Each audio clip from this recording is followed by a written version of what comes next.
Hello, everyone. Welcome to another episode of the Center for Public Policy Research Dialogue on Coastal Communities, Energy, and Sustainability in India. I am Adityan Puthanvetal, Research Consultant in the International Relations Vertical at CPPR and the moderator of today's webinar. This is the eighth episode of the webinar series, part of the research project known as the Indian Coastal Alliance, previously the Indian Coastal Think Tank Network, in collaboration with the Asia Foundation, New Delhi. The Indian Coastal Alliance aims to create a network of coastal think tanks and research institutions focused on policy driven analysis of issues in India's coastal region from local, regional, and national perspectives. We have 10 experts joining in this network from different think tanks and institutions across the coastal states in India, focusing on the following themes: climate change and gender, coastal security, blue economy, fisheries, coastal ecology, coastal tourism, maritime domain awareness, ports and shipping, disaster management, and coastal energy. For today's webinar, our thematic area of discussion is harnessing coastal energy along the Indian coast for sustainable development.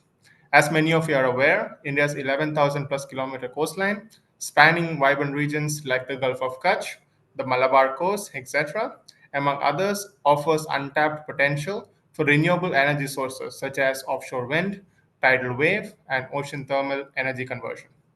These resources are pivotal for achieving India's ambitious target of 500 gigawatts of non-fossil fuel sources by 2030, supporting energy security and climate commitments.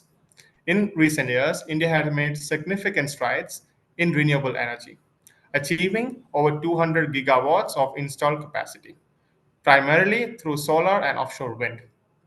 Yet, coastal energy remains largely untapped, with pilot projects in tidal and offshore wind still in early stages due to technological barriers, high costs, and policy gaps. Coastal communities face challenges like limited awareness of economic benefits and potential environmental impacts, underscoring the need for inclusive strategies to balance energy development with ecosystem protection. This webinar is an opportunity to reflect on these realities. This panel will examine actionable strategies for India in a world where energy dynamics are shifting rapidly, exemplified by geopolitical tensions which are driving regional energy security concerns.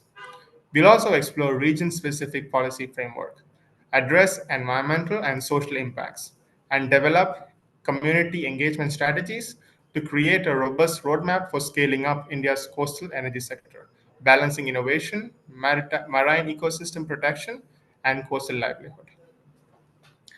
Before we dive into the conversation, I would like to introduce you to our esteemed panelists for the day. We are honored to have the distinguished panel of Dr. Subramaniam Raju and Dr. C.M. Ramu for this webinar. Adluri Subramaniam Raju is a former Dean of International Relations and head of UNESCO Madanjit Singh Institute for South Asia Regional Cooperation and Center for South Asian Studies. He is presently professor in the Center for South Asian Studies and coordinator, UGC Center for Maritime Studies, Pondicherry University. He was instrumental in establishing the Center for Maritime Studies.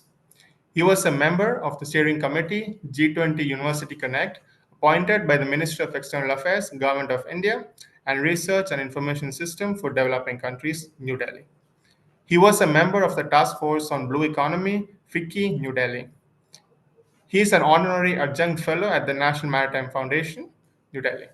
He has published over 28 books, including edited volumes and 55 papers, delivered over 90 lectures, and presented 108 papers at national and international conferences. I welcome you to the webinar, Dr. Subramaniam Raju. Also joining us in the conversation, we have with us today Dr. C.M. Ramu. Dr. Ramu CM is a geopolitical risk consultant with a multidisciplinary background spanning geopolitics, political economy, and geology. He holds a PhD in geopolitics and international relations, with a research focus on energy infrastructure and resource politics. As a senior geopolitical analyst at APAC Assistance, Singapore, he advises corporate clients on political and operational risks across the Asia Pacific and EMEA regions. He also serves as an advisor with GuidePoint. Dr. Ramu regularly appears as a commentator on Sky News Arabia and Bloomberg Ashark. leading broadcast networks in the Middle East. As part of his vocation, he continues to engage with security and sustainability challenges shaping the maritime domain. I welcome you to the webinar, Dr. Ramo. So let us dive straight into the first question. We shall begin with a question to Dr. Subramaniam. So, Dr. Subramaniam, with India's vast 11,000 plus kilometer coastline, what do you think is the realistic potential for coastal energy, from offshore wind to emerging technologies like tidal and wave, to contribute to our national energy security and net zero goals over the next decade? Thank you, Mr. Aditya. Thank you for the opportunity given to me to part of this event. When we are talking about the long coast which India has, and at the same time we are looking at how this could really help us to look at for a renewable energy from coast. So when we are talking about this, it's very important to look at that. We have estimated uh, uh, uh, that technical potential of about 70 gigawatts, primarily of the coast of Gujarat and Tamil Nadu. And this is what we look at that now 10 to 15 gigawatts. We are assuming to have by 2030, which is again, we are looking at how we could reach 30 gigawatts by 2035.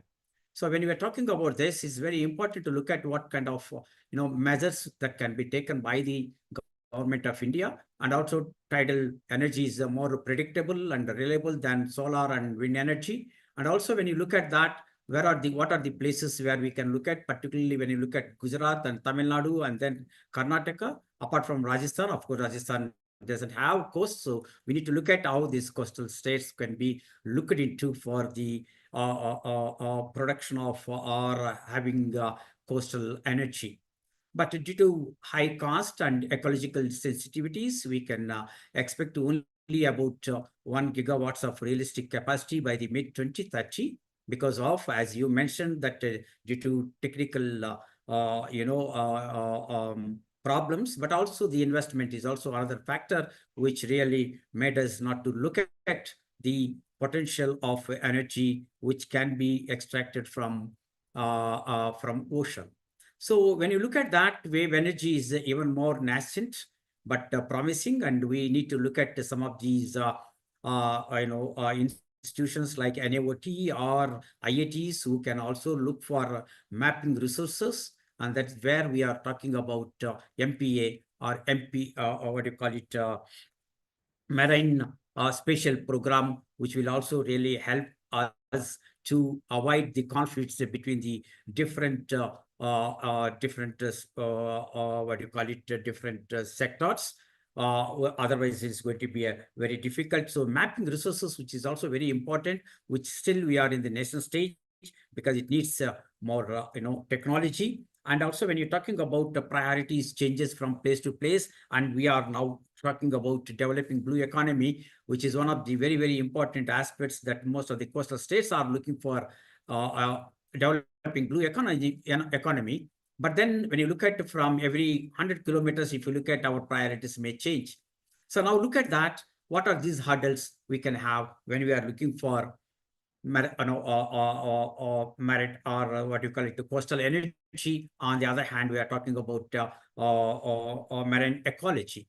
So in that aspect, we need to look at the MPA or MPS will really helpful to us to think about that these coastal energy. When we are looking for coastal energy, we need to look at the, on one hand, climate change, where we are looking for carbon neutrality by 2070. On the other hand, we are looking at marine ecology. On the other hand, we are looking at there are many people who do not have access to power. So there are three ways of looking at the three dimensions in which we can look at that how this coastal energy is going to play a very important role, and that by 2070, how you are going to reach this carbon neutrality. Thereby, we are looking at, as it is still in the nascent stage, where coastal energy needs to be taken into consideration. Though there are challenges, of course, every sector, every energy endowment has its own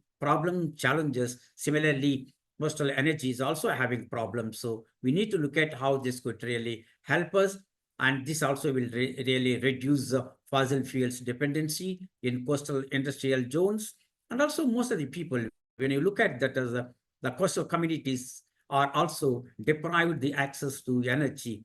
And that is something very important to look into, because when you're talking about equity, we are talking about the justice, we are talking about and marine ecology. We need to look at that, how the marginalized society also need to look at the access to energy. So in that context, we look at the multiple benefits one can have when we look for, coastal energy. And that is not only to, reduce the dependency on fossil fuels, not only to contribute to mitigate the GHG emissions, but also it will also help the marginalized people or the remote or in isolated communities who also can have, who are particularly on the coast. So, and that it is also very important to look at that, because as I mentioned to you, it helps mainstream the blue economy into our national energy planning. So when we look at that, how that could be, dedicated offshore transmission infrastructure, because we have how do we come out from this, and marine spatial planning and risk mitigated investment models. I think these are some of the things which we need to targeted actions that need to be taken into consideration when we are going for coastal energy. And also India's maritime and coastal zone is governed by multiple authorities, because there's so many ministries, so many organizations are involved. I think there's a problem. How do we map these resources can be explored? So, and also regulations with the, overlapping jurisdiction that needs to be looked into. And also India's port infrastructure is inadequate for coastal renewable energy deployment. And as I mentioned, that the technical challenges in coastal renewable energy deployment, which is also very important to look at, but still we are, relying on, relying for imports like wind turbines and other things for this exploration of coastal energy. And also high installation and maintenance complexity, which is also very, very important to look at that. And competing spatial demands, that is something very important to look into that. India's coastal zones face competing claims from sectors such as port development, fisheries, aquaculture, marine diversity, conservation, and coastal tourism. I think these are some of the overlapping, sectors where we need to map these spatial, demands, and how do we avoid the conflicts between these sectors. And then that's something very important. But at the same time, it is not that rosy picture I can give, that offshore energy is always, could create, not only create 35,000 direct jobs in India, but also it is very costly. It will be really, when compared to onshore coastal energy is, when compared to onshore energy, I think offshore energy, needs more investment. I think that is another aspect where we need to look at how that could be. And but on the other hand, if you look at, it may also look into, when compared, when you compare between offshore and onshore energy. When you look at that offshore, it needs, it may not require, or it requires less land, less variability, benefits of byproducts like potable water, seawater, air condition, etc., etc. So, and also as many hundreds of remote communities which really will benefited by looking for this offshore energy.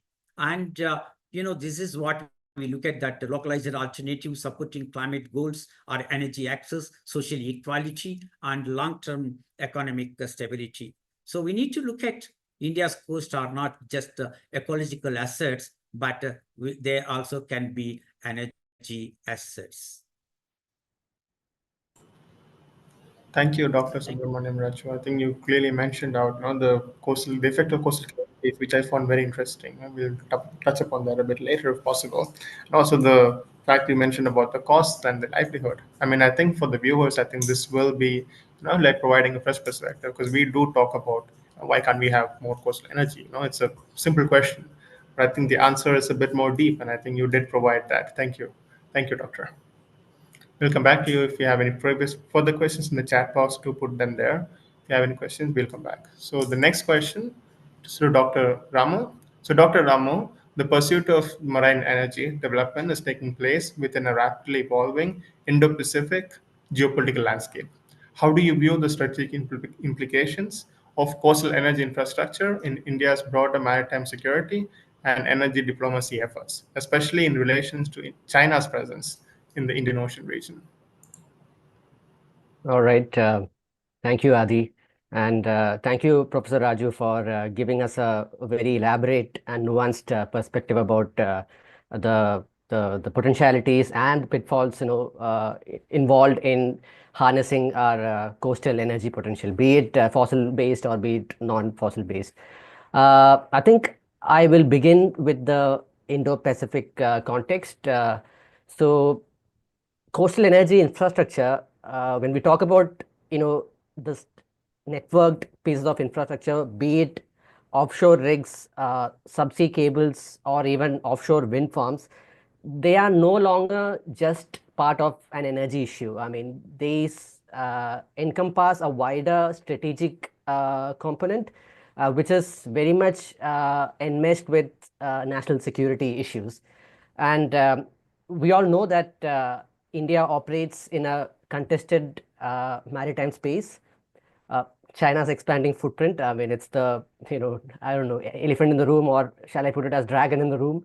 And, it's so Chinese maritime designs. I mean, like, I don't want to sound like this typical, an armchair geopolitical scholar who's always like China containment and whatnot. But in a rather balanced perspective, it is trying to expand its footprint, in the Indonesian region through, investment, economic / military investments in ports in Gwadar, Pakistan.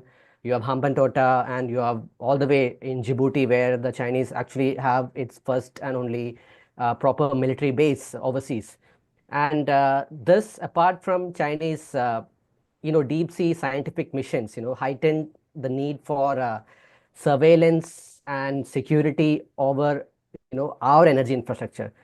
And we have seen over the last 2 or 3 years a few incidences of the People's Liberation Army Navy, PLA Navy, regularly surfacing near India's exploration zones, offshore oil exploration zones. And this is one reason why India's, the first offshore wind project, that is coming up in the Gulf of Khambat in Gujarat, it cannot be viewed as a simple green transition story. I mean, it should rather be looked upon as a national security, like a kind of a trial and error, methodology. Like, we are trying to expand our coastal energy, development zones. But at the same time, how do we safeguard these pieces of critical infrastructure from futuristic geopolitical, geopolitical shocks or geopolitical crisis, if I would rightly point out. And the second problem is, I mean, let's talk about the economies of scale. These projects are definitely capital intensive, and they have a long investment cycle, a long gestation period. So, and the Gujarat project, like, alone, I think from what I read, it needs investments in the, in the levels of crores, I think around 7,000 crore for just laying transmission and cable, and also for subsea cable integration. You multiply that with, across future sites, that are being earmarked for development. And we are talking about assets that must be hardened against possible sabotage or even disruption. This can be physical, like environmental, or even in the form of cyber threats. Then energy independence is definitely part of the calculus here. But when we talk about energy independence, there's a lot of conflicting vectors that are involved here. let's just look at India's gas exploration. The one relief that we have is like compared to our indigenous oil exploration, at least India is less dependent on overseas LNG imports than how much it is dependent on overseas crude oil imports to meet its booming demand, be it in urban areas or be it in city-based gas distribution networks or the industrial interface. So we have had issues with even gas exploration in India, onshore as well as offshore. So one example that I can quote here is the NEC 25, which is like a subshore to offshore gas block in the Mahanadi basin in Odisha, in the territorial waters of India in the exclusive economic zone. So this project was originally greenlit years ago, I think around 2007 or 8, and then it got into problems, parsimony in terms of investment, and there were also like socio environmental sensitivities and also regulatory and litigatory hurdles.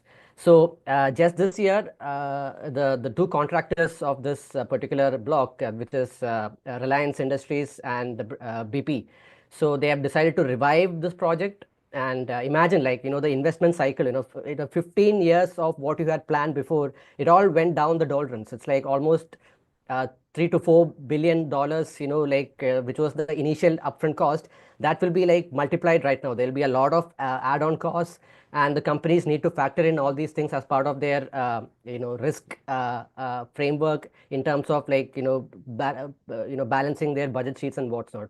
So this actually happened due to institutional gridlock, due to pricing disputes.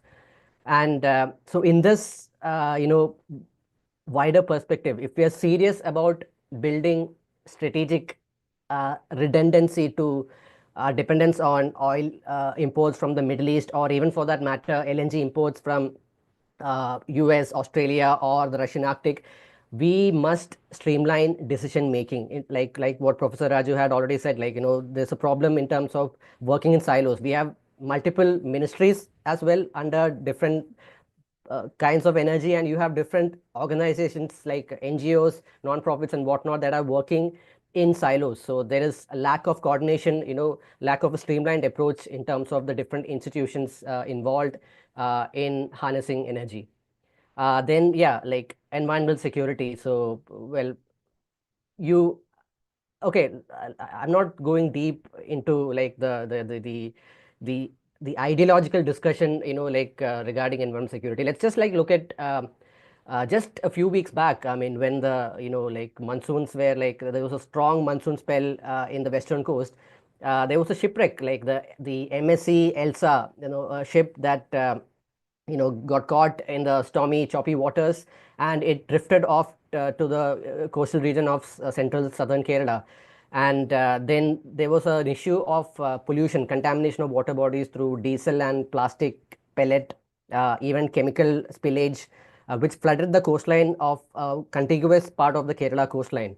And local fisher folks protested, and even legal loopholes delayed response. So now imagine a similar incident near an offshore rig, or for that matter, a gas hydrate extraction zone, because we'll talk about gas hydrate later. That is like a futuristic potential that we have, because our exclusive economic zone is lined with a lot of methane, ice-like coalescences which actually trap methane gas, and extracting that form of energy is something which is still being researched upon. It's not come to a commercial stage. And let's also not forget the lastly, like the local factor. So I live in Udupi. This is kind of like the western coast of India. The southwest coast is like kind of my coastline, and the coastal communities here, extending all the way from Karwar to Kochi, see these projects as both an opportunity as well as a threat to migratory fish stocks or tourism livelihoods, because you have palm fringe beaches over here where like different subnational actors are trying to develop tourism in different zones, but then you have conflicting interests with national security. Like you just talk about INS Kadamba in Karwar, like the Navy is trying to expand its perimeter, because it's like a natural fortress. It's a proper, perfect cove, to shield our naval assets from any foreign attacks or even from spy satellites. But the problem is when you expand further, you're either moving northwards to South Goa or you're going southwards to Gokarna and that region, which is like flush with tourists and whatnot. So there is a lot of conflict here, and even with cultural landscapes. On the east coast, the vulnerability kind of flips. You have cyclones, you have tsunamis, as we had seen, because it's closer to the Andaman Sea, to Sumatra, which is like part of the Pacific, Indo-Pacific Ring of Fire, very seismically active zone. So we had seen what happened in late 2004, and the possibility of another tsunami is still out there. And thirdly, there's a problem of excess sediment flux from the peninsular and the Himalayan rivers that deposit, its siltation. That it actually carries a lot of silt through its long course through the Indian subcontinent into the Bay of Bengal. Unlike the western coast, where you have a thin coastal plain and the mountains, Western Ghats are more like an escarpment. So you have like rivers that actually wash into the sea without much of siltation. So yes, overall energy diplomacy matters, but diplomacy begins with legitimacy. I mean, it should be domestic as well as regional, and that legitimacy rests on environmental resilience, community inclusivity, and a whole of coast security mindset. So that would be my perspective. Thank you. Thank you, Dr. Ramo. I think you pretty much touched upon everything. I was trying to make notes, but I think it was very comprehensive. You touched on a lot of issues. I think maybe one topic we can come back to, and which I noticed as well, while traveling. For example, you take a flight, you go to Qatar, for example, right? You land, and then you see so many oil rigs outside, right? And it's in the very, like the Persian Gulf. I think it's very, what do you call it, geopolitically very sensitive area. Things could happen, things could go wrong at any time. And even in the Indo-Pacific with the Indian coast as well, you mentioned the threat of China, right? So I think these are the things that the policymakers should incorporate while discussing. And of course, the issue of coastal communities, right? That is, of course, very important. Like, how do we have tourism, and of course, the coastal culture. People have different cultures, so you have to integrate that, and you have to tell them, this is coastal energy, because you can't do it like this without their, how do you say, without integrating them, right? So we'll come back to that, hopefully, if you have any questions. And thank you, Doctor. So the next question would be to Subramaniam Raju again. Dr. Raju, I think you mentioned that by 2030, we can hopefully have around 1 gigawatt, right? If I understood correctly, of coastal energy. But I think India wants to be more ambitious from what I know. Like, India has an ambitious targets of around 500 gigawatts of non-fossil fuel sources by 2030. And you mentioned like around one could be from coastal energy. Do you think that things could change in the next 5 years, where India could potentially have more? And what are the steps we should take to achieve that, to have more coastal energy incorporated into the renewable energy sources? Thank you, Adityan. Also, so as you mentioned, that India's 2030 energy roadmap targeting 500 gigawatts of non-fossil fuel capacity, which is a critical pillar of its global climate commitment under the Panchamrit announced by Indian government. When we're talking about this coastal energy, which has the potential to play very supporting role in achieving this goal, because when Doctor, you are looking for could you just 500 arrange your frame a little bit, so hello, we cannot see your face fully. If you could just arrange a little bit the screen. hello. Yes, perfect. Thank you so much. So sorry for interrupting. Please continue. Sorry. So let me start. Yeah, it's okay. You can continue from where you Should left. I continue? Yeah, you can continue, Yeah, Professor. yeah. And the statistics says that by as of mid 2025, India's installed non-fossil fuel capacity is approximately 190 gigawatts, comprising solar 85 gigawatts, onshore wind 45 gigawatts, and hydro 47 gigawatts, nuclear and others 13 gigawatts, and offshore wind is zero. Or tidal or wave, what we're talking about, no commercial deployment yet. I think where we need to look at, there is a scope for us. There is so much space for us to think how do India can meet by 2070, looking at carbon neutrality, where it can also depend on coastal energy. And when you're talking about what is that, we can look at from the from the coast for the energy. The coastal energy segment remains untapped, as I mentioned. But if you look at the projections by 2030, this taxes says offshore wind energy, it is estimated about 10 to 15 gigawatts. That means it can contribute to 2 to 3% of total expected 500 gigawatts by 2070. And then tidal energy is about 1 gigawatts, which is going to contribute 0.1 to 0.2%. And also wave energy is less than 1 gigawatts. And total, coastal energy, looking at expecting by 2030, 16 gigawatts. And then 2035, we are expecting 30 gigawatts of coastal energy. So now, if this is the scenario which we are going to look at by end of 2030 or 2035 or 2070, then we need to look at various how to achieve this. One is policy acceleration and regulatory certainty, because we need to look at the clear, the revenue model, and also we need to look at how much we get it, what is the risk and what is the benefit, and how do we look at. And then we also defined the roles for central and state governments. It cannot be left as it is. I think this is something very important to look at the coordination between central government and state governments. So that is one aspect where we are looking at, and we should look for that. And infrastructure readiness, because some of the ports like that, Tuticorin or Dolera or some of the ports are identified as ports which can really upgraded to handle offshore turbine components. And also particularly Tamil Nadu and Gujarat can be looked into to enhance this exploration of coastal energy. And third could be very important, financing and risk mitigation, which is also very important, where we need to bring the private. The private investment is also very important to penetrate into this area to explore, these energies on the coast. And also when you're talking about, as I mentioned in the beginning, that offshore wind projects are 2 to 3 times more capital intensive than onshore ones. Therefore, we need to look at the finance or investment, which is also going to play a very important role to meet our goal for carbon neutrality or net zero. And R&D is also equally very important to look into that, which is also, it is still, we are in the nascent stage where we are not looking at. And also, as I mentioned, mapping resources. We need to look at, there should not be overlapping between the sectors, which is also very important.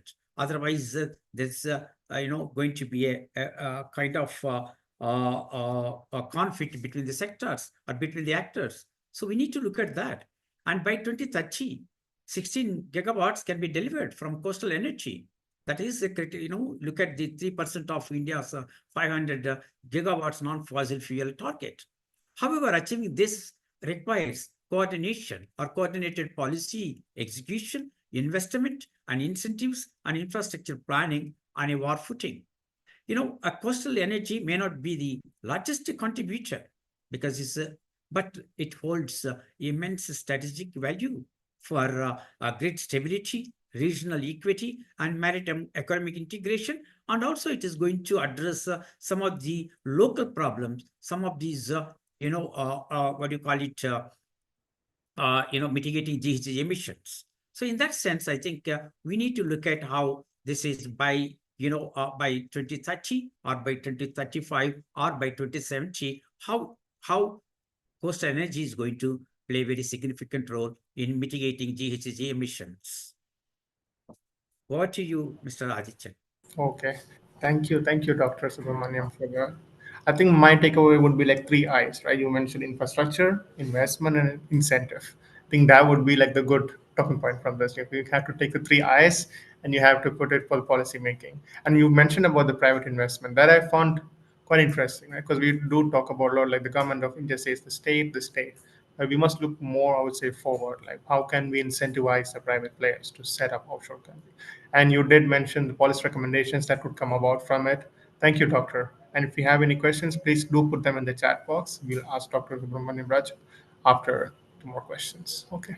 So the next question to you is Dr. Ramos, since you mentioned about geopolitics, just want to push you a bit more, right? So suppose India wants to have, like I say, large scale offshore wind or tidal projects in the Indian coast. You mentioned China. What else? What about the threat from the west coast, right? What about threats from, say, even the other parts of the coast? What are the things that India should be aware of while planning, like maybe say large scale offshore, you know, coastal energy project? Thank All you. right. Thank you, Adi. Well, yeah, when we talk about threats, I know, like, because my academic credentials of late is more on geopolitics, strategic studies. So I might be tempted to talk, in hyperbole, about China and about asymmetric actors. But no, let's just break it down to the grassroots level. Let's just talk about economics first.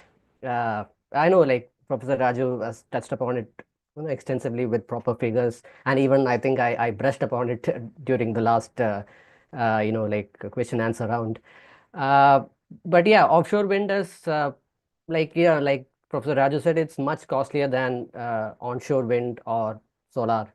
Uh, if I could quote a study, this Council on Energy, Environment and Water, CEW, this premier think tank in India, working on the interface between environment, geopolitics, and policy making.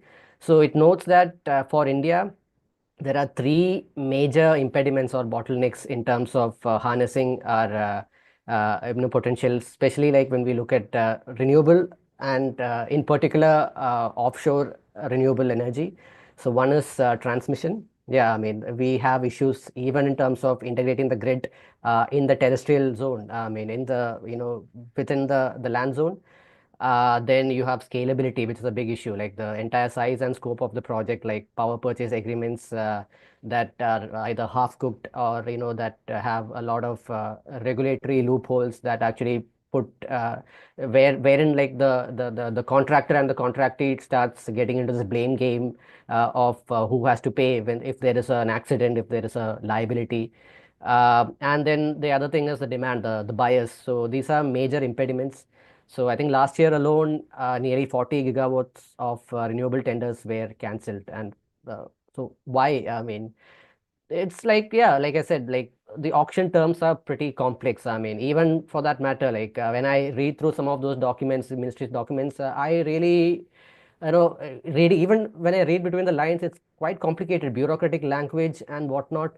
And there's a weak demand overall because there's a net, there's a high demand overall in the country, like a net energy demand. But when it comes to per capita demand, we're not like the Western industrialized economies. Like it's still low because of the, like the diverse and disparate socio, geographic reality of India. And again, like, delayed PPAs, power purchase agreements. So if we can't make offshore wind bankable, then our entire strategic outlook will not matter. Secondly, yeah, it's technology and infrastructure requirements. So let's just pedal back to this ambitious, offshore wind farm that is being developed in the Gulf of Khambat of Gujarat. So, so this project needs, like I said, like about the transmission line. So a 190-kilometer long, uh, 400 kilovolt line, a transmission line, that goes through the subsea layers. A subsea layer wherein like the Gulf of Kampat and Gulf of Kutch are notorious for its tidal fluctuations. Like sometimes, you just see like empty land and all of a sudden within minutes and hours, it will just get flooded because, the tidal fluctuations is like, it's quite drastic in that region. So, uh, who will protect this line, during environmental catastrophes, or even for that matter during conflict, whatever it is, like I'm not like trying to jump the gun, but it's closer to the maritime borders with Pakistan, and we have had issues back in the past, and so even installations, energy installations in a state of India, the westernmost state of India, which is like adjacent to a so-called geopolitical adversary or an existential adversary, that is a big risk that we have to factor in. And how do we secure it from sabotage? well, we need a doctrine that treats offshore energy like critical infrastructure, because we talk about it. I don't think we have so far done it, because these are like strategic critical infrastructure that needs to be protected, just like our sensitive industry like defense or whatever. Like just as we do with like, yeah, our ports, because we have like different policies. That's the thing. Like you have offshore energy, which is like not going in tandem with like our port infrastructure development, because in ports, even with our naval base and all, we are doing quite a lot. But are we integrating the energy component into this particular mindset? That is a big question. And let's add the technology layer. So tidal energy remains experimental. uh, when I talk about tidal energy, again, like there's tidal energy and there is also ocean thermal energy conversion, which is like, you take the differential between the warmer surface waters, and the colder layers beneath the ocean. And, like you actually like, charge it to a dynamo turbine and you generate electricity through it. But it's all like quite hunky dory in terms of talk. But, I don't think we even have proper pilot projects that are actually implementing this. So, like I said, wave energy is also like so you have tidal energy, wave energy, and ocean thermal energy conversion. So these are mostly stuck in talk, or they are stuck in research and development. It hasn't gone beyond that. Then let's talk about the more dirtier side of it, like the fossil fuel element, which is like I said, gas hydrates. So again, this is quite ambitious and futuristic, because extraction requires stabilizing unstable sediments in like the regions where it has been found in abundance in India. Like after doing a survey in 2015, it's mostly in the eastern coast, so the Krishna Godavari basin near Rajamundry. And this is under extreme pressure, like because it's at a very like low elevation. And how water works. When you go down, when you actually like when you're diving deep, the pressure increases drastically. So how do we do it? I mean, we have had collaborations with the Japanese. We have even like the Indian Institute, the Marine Institute of Ocean Technology in Chennai has even like leased out a research vessel from South Korea. But can we optimize it to an extent wherein we can finally like realize the potential from just exploration to actual mining, or do we have the intent and capability that still it remains to be in question? And one slip and you can trigger a landslide or even methane leaks. Imagine, like that's like even worse than an offshore oil spill. And then deep sea mining even adds another layer. So, like I said, India holds exploration rights over, I think, almost 75,000 square kilometers in the Indian Ocean region. This is like deep seas, not our exclusive economic zone. But as of the latest developments, like just this year, I think over 900 scientists globally have called moratorium, citing irreversible damage to the seabed ecosystem in terms of seabed mining. This is, because there's a lot of proposals from different private companies, like especially in the South Pacific. They're trying to enter into agreements with different governments, in the Pacific Island countries, to explore for deep sea minerals, either in their continental shelf or even in their own jurisdiction. And even our, like this National Institute of Ocean Technology admits that we're still figuring out how to make our prototype more environment friendly. It's a big challenge. So security doctrines therefore must address this multi-layered risks. It's economical, environmental, legal, and overall it's like a strategic issue. We need protocols for even oil and chemical spills, like what happened with the MSC Elsa just few weeks back in Kerala, for maritime accidents, and even liability insurance for turbine and rig operators. This is very important, like liability insurance, because every company has a clause called vicarious liability. So when there is an industrial disaster, there's a lot of like shifting the blame towards the contractor and the contractee. And we have had negative examples back in the past with the KG-D6 basin, where Reliance and British Petroleum BP were sued by the government of India, and the case is still ongoing. That's like long time, a lot of money gone in that. So legally also there has not been a silver bullet for this. And just allow me to be blunt here, offshore wind won't scale without foreign investment. But again, the problem is, what if the investment is what if it is Chinese? I mean, let's just envision a scenario, because we know that when it comes to rare earth processing critical minerals, the Chinese companies hold a near to 100% monopoly. That is what Trump is trying to negotiate with the tariff deals. Like, he's not able to literally punish them completely, because even American companies, Indian companies, we're all dependent a lot on like rare earth magnets, that are entirely monopolized by Chinese companies, and these are critical components in every wind turbine. So should we allow Chinese companies to lay our, like subsea cables or provide turbine control systems? That's again like a, major threat when it comes to the geopolitical equation. And security planners are definitely asking this question, and they definitely should.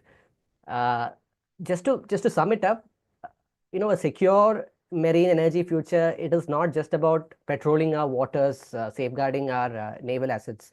So, we need to ensure that we have stable contracts, clear-cut regulations, proper full scope ecological monitoring, and we need to factor in the strategic risk. This is something like, I think, in terms of riskification, I think our policy planning is still way far behind, and we must build systems where risk is distributed, legitimacy is earned. Like, I'm just reiterating what I said in my former talk. And also, we need to balance this out with protecting our sovereignty, our national jurisdiction. So, this is, we need to ensure that it is protected, not just asserted, in just talk. So it's simple as saying that talk is cheap. I mean, so a lot of problems need to be addressed before we harness our coast energy potential. Yeah, thank you. I think it's a very good summarization of the problems you're facing, especially when you mention, the security aspect and the foreign investment, because that caught my eye as well. Because we are talking about, the trade and everything, and of course, Chinese investments are critical in all these fields. But then, where do we stop? Where do we start? I think that's a good point.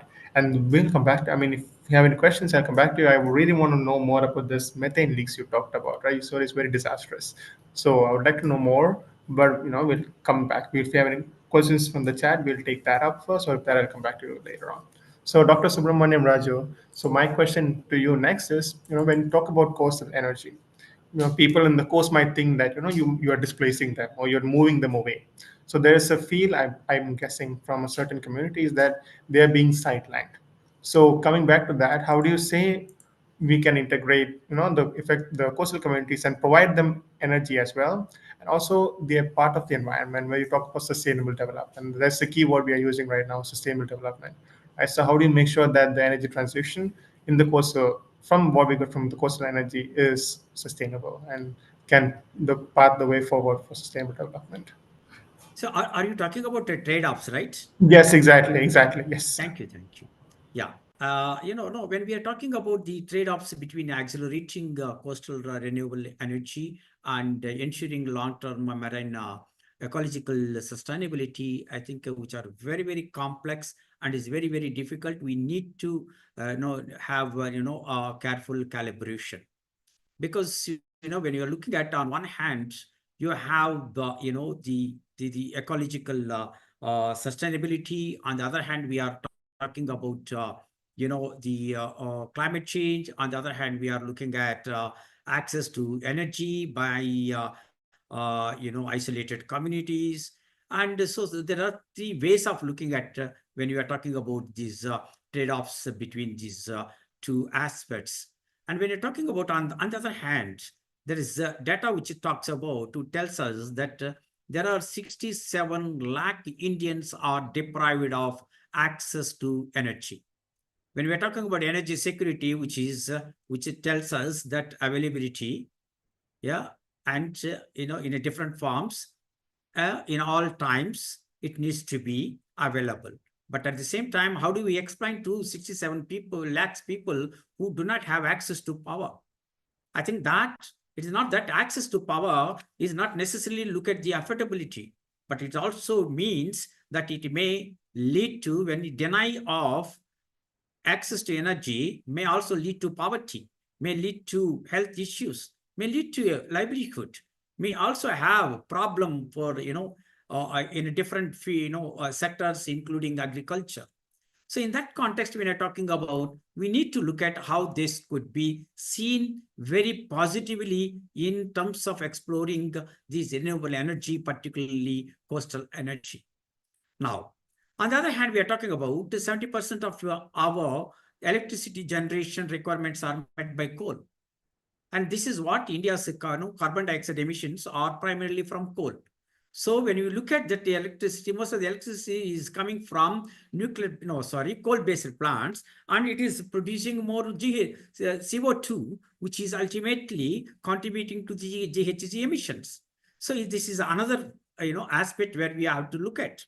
And then it says that we need to reorient our energy strategy. And then we are shifting to renewable energy. Therefore, our target is by 2070, we have to be free from carbon or carbon neutrality. So this is something where we need to look at. There are many coastal states which are having potential to produce a significant amount of ocean-based energy.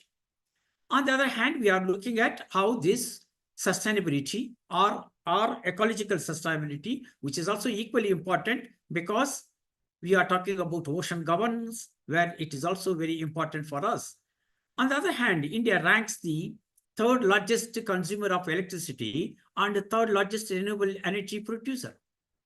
Now look at that. On the other hand, India is now pledging for 50% of electricity should be from non-fossil sources by 2030. So now if you look at, this is the scenario in which we are now looking at whether we are going to compromise with the ocean governance, and how one can see this, how can pose challenges to the marine ecosystem by concentrating or focusing on coastal energy. Now look at this, can lead to habitat destruction, increase in noise pollution, and potential harm to marine life. That's all there.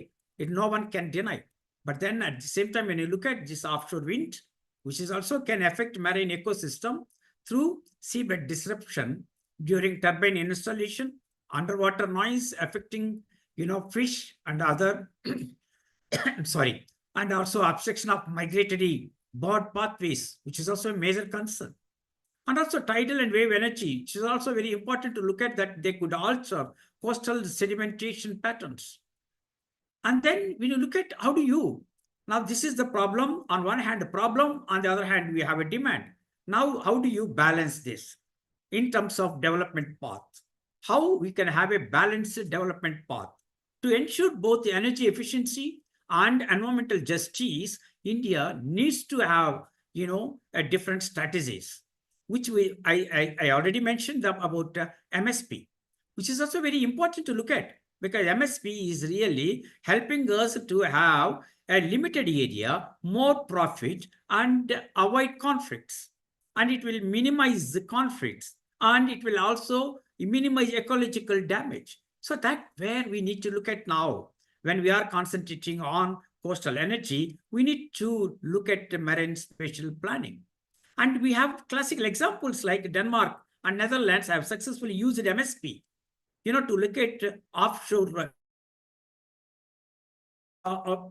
while preserving fishing zones and other sectors. So I think India can learn from these examples, from these two countries. And also we need to have strengthening environmental governance. That is, existing coastal regulation zone, must also update to include marine energy infrastructure. Because no way we can, though there are problems, you tell me which energy endowments doesn't have problem. There are problems. If you look at shipping is contributing 3% of all GHG emissions. Can we prevent ships movement? Can we say that nuclear has its own problems?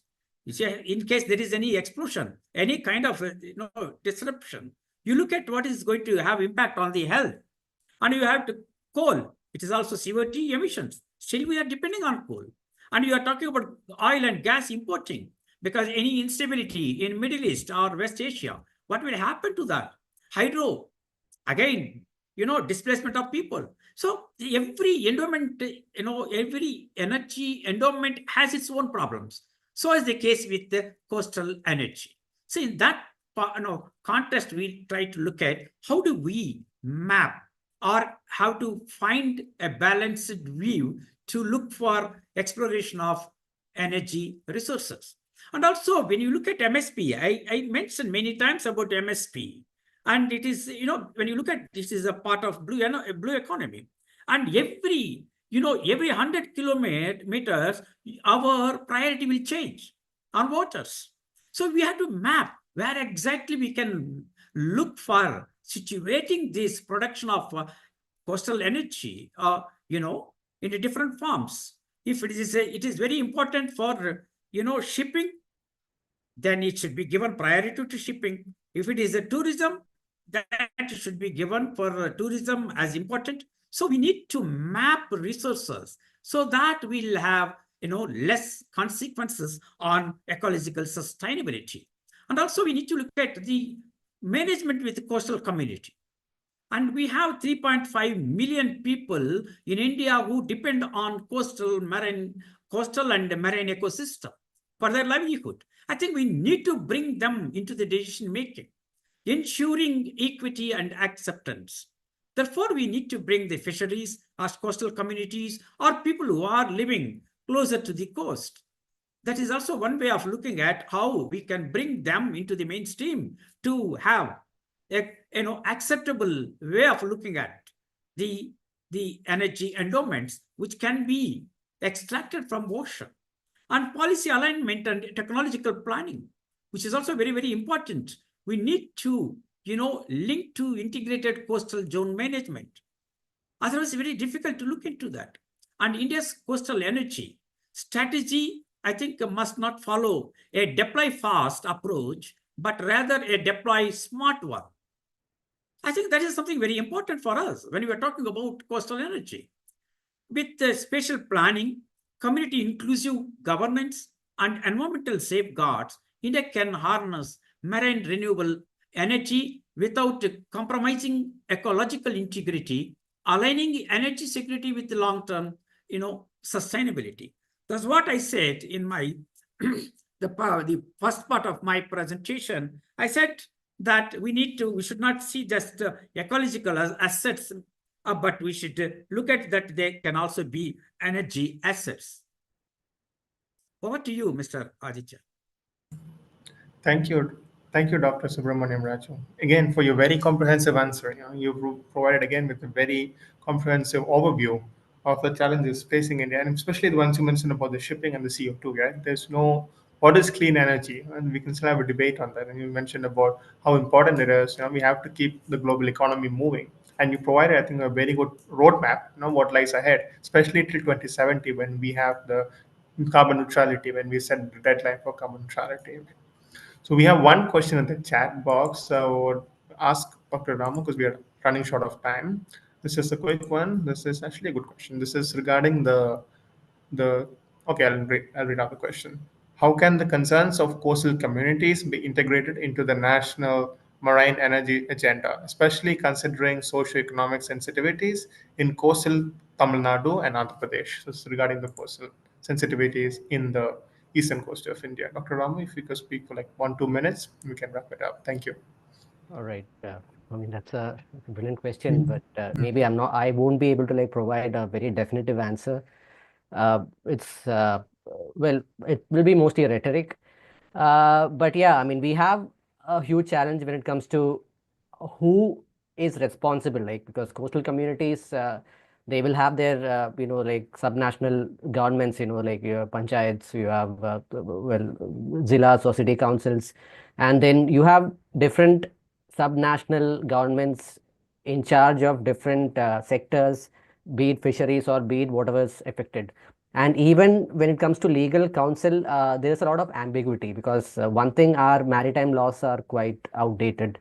So, and that is the one reason why, for shipwreck removal, like whatever wreck, in the, that washes off into the coastal zones, be it from a shipwreck or be it from some other industrial accident or a shipping accident that has happened in the coastal waters. So, this removal still falls under, I think, colonial era, frameworks, laws.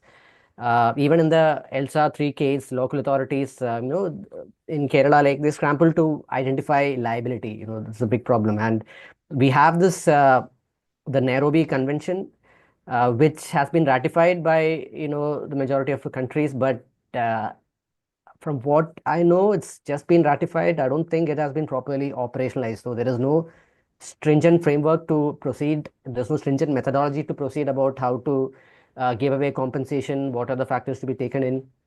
So even marine energy becomes like an added, liability over here, because if we can't manage shipwrecks, and placate the concerns of these coastal communities, how do we address like anything that can happen prospectively or potentially due to an oil spill or whatever?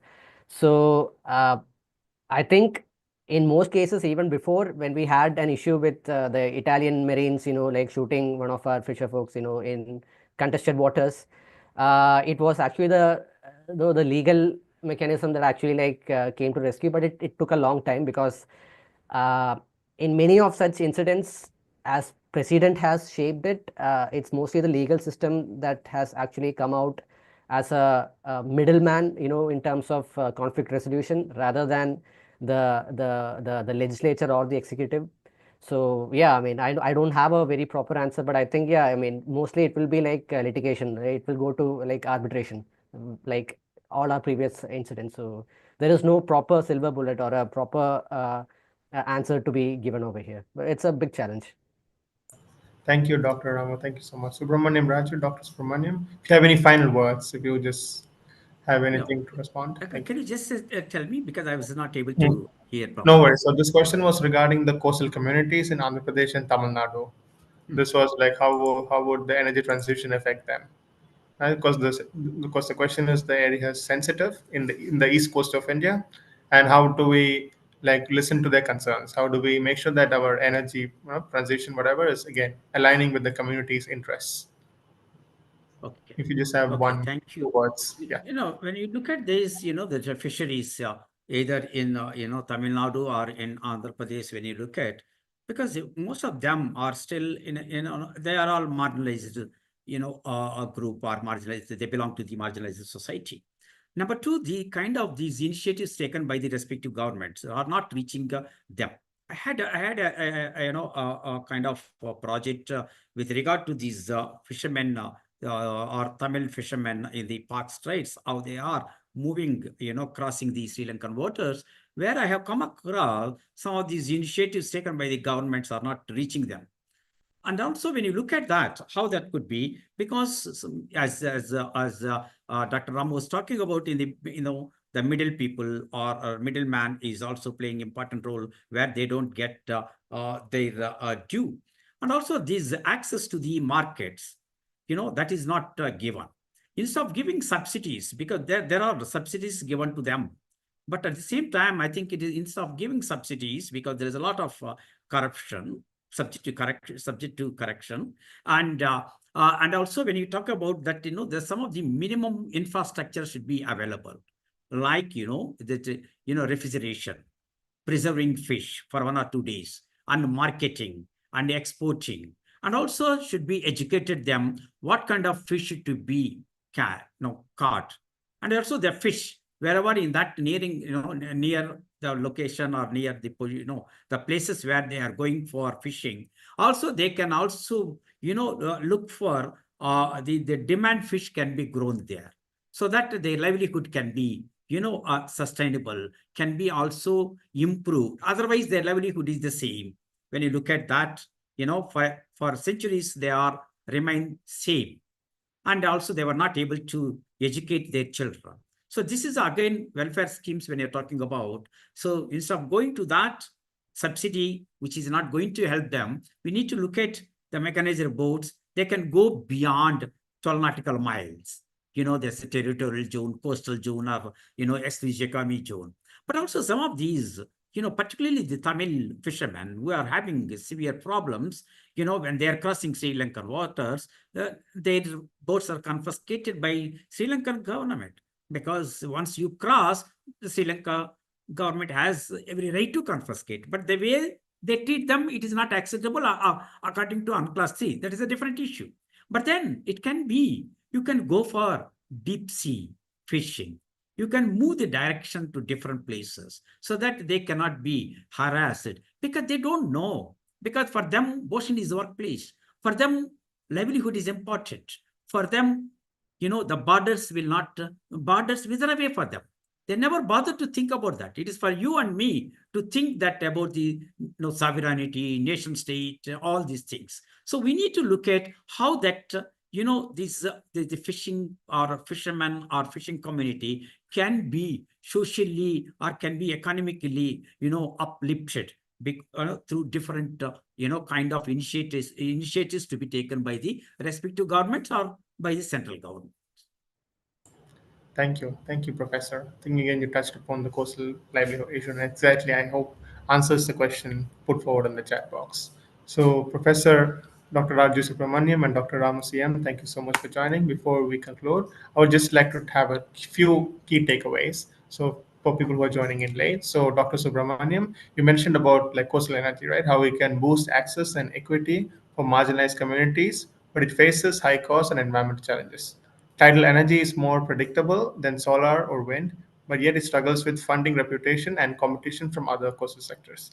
Advancing the blue economy, so you talked about, requires again better planning, mapping, and governance across coastal priorities. Offshore wind, you talked about 2070 and carbon neutrality goal, with that 15 to 16 gigawatt target by 2030, needs strong planning and investment.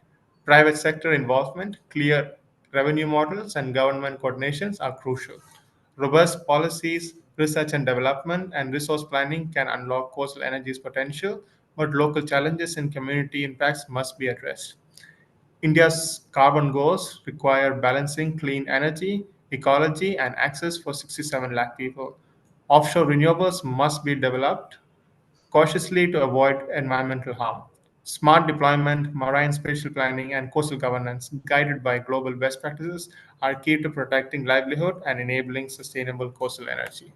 If I could summarize, that's a good way to end this. And for you, Dr. Ramu, to summarize what you just said throughout the webinar, you mentioned about India's coastal energy push, right?